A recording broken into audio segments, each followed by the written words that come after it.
दोस्तों, आज मैं फिर आपसे एक सीरीज़ के बारे में बात करना चाहती हूँ।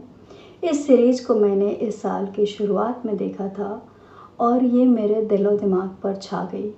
तो फिर मैंने सोचा कि तारीफ़ में एक वीडियो करने से अच्छा है मैं थोड़ा इंतज़ार कर लूँ और फिर कुछ दिनों के बाद मैं इस पर बोलूँगी, तो शायद मेरा ये जो गुबार है प्रशंसा का वो थम जाएगा।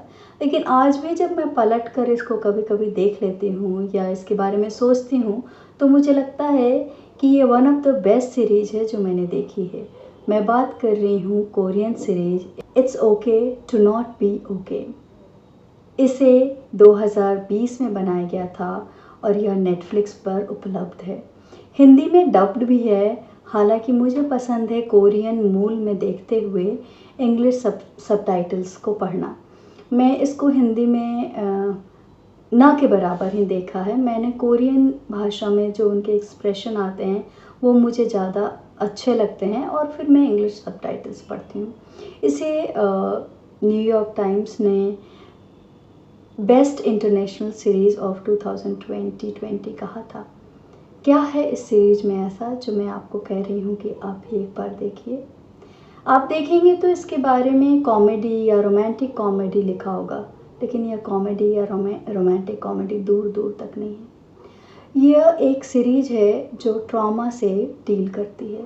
बचपन के ट्रॉमा हमारे जीवन में चलते आते हैं और कैसे वो ट्रॉमा हमारे व्यक्तित्व को उलझा देते हैं, कैसे शेप देते हैं और हम किस तरह से उस ट्रॉमा से बाहर जब तक नहीं निकलते हैं तो अपने जीवन में मुस्कुराना तक भूल जाते हैं। हम सब जानते हैं कि बचपन में कुछ न कुछ ऐसा घटित होता है जो हमें या तो बेहद खुश या बहुत दुखी या परेशान या उलझन से भरा हुआ बनाता है। हर किसी के बचपन में न भी हो तो सबके बचपन में कुछ न कुछ ऐसी पेंच ज़रूर होती है जो उसको कहीं न कहीं जीवन में उलझा देती है। तो इसमें 3 किरदार हैं। मून गैंग-जी छोटा भाई है, मून सैंग-जी बड़ा भाई है और उन्हीं की उम्र की एक लड़की है को मून योंग। हो सकता है ये सब कोरियन नेम है तो मैं उतना अच्छा प्रोनाउंसिएशन ना करूं, लेकिन ये 3 लोग की कहानी है जिसमें 2 भाई हैं। बड़ा वाला उम्र में बड़ा है, दिमाग से छोटा ही रह गया, वह ऑटिस्टिक है, ख़ास तरह से उसकी देखभाल की ज़रूरत होती है। और छोटा भाई जो है गैंग-जी वह एक केयर गिवर है। वह मानसिक रोगियों के या तमाम तरह के मानसिक समस्याओं से जूझने वाले लोगों के अस्पताल में काम करता है। वो बतौर नर्स, बतौर केयर गिवर काम करता है।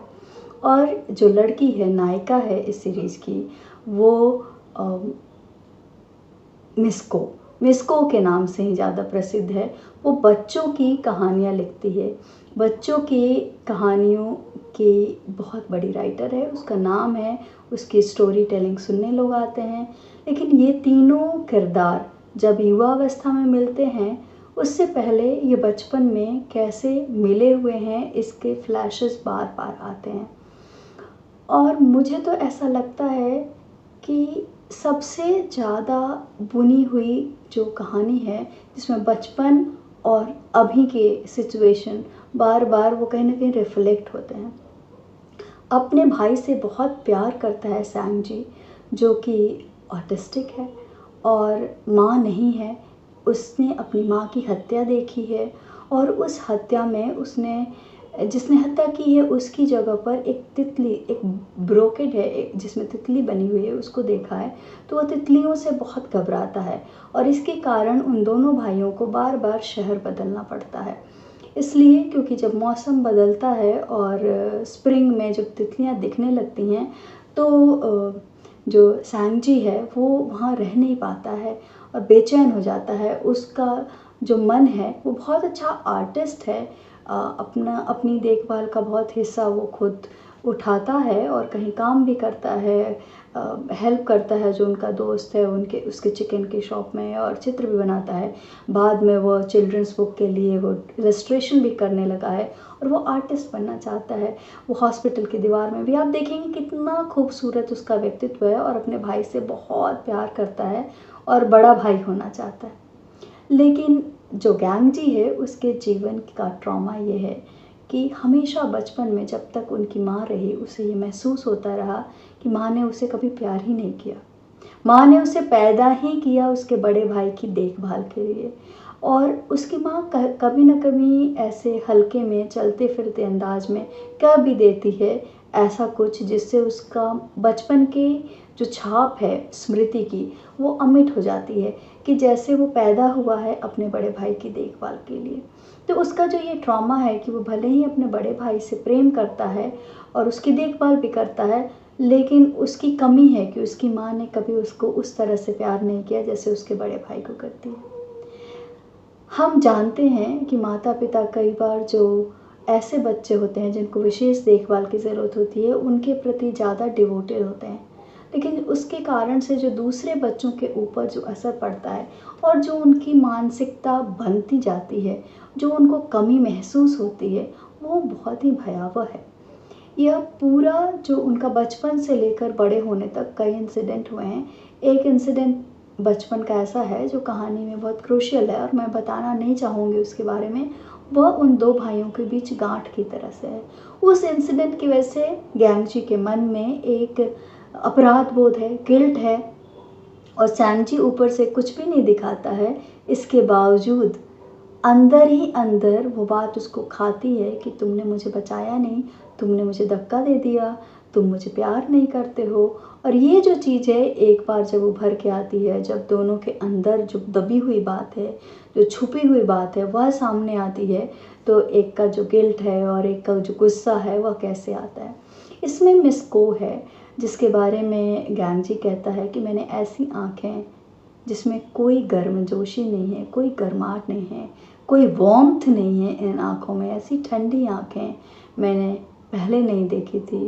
वो कहती है कि इसलिए मुझे तुमसे दोबारा मिलना था क्योंकि मुझे ये अपने किसी की याद दिलाती है।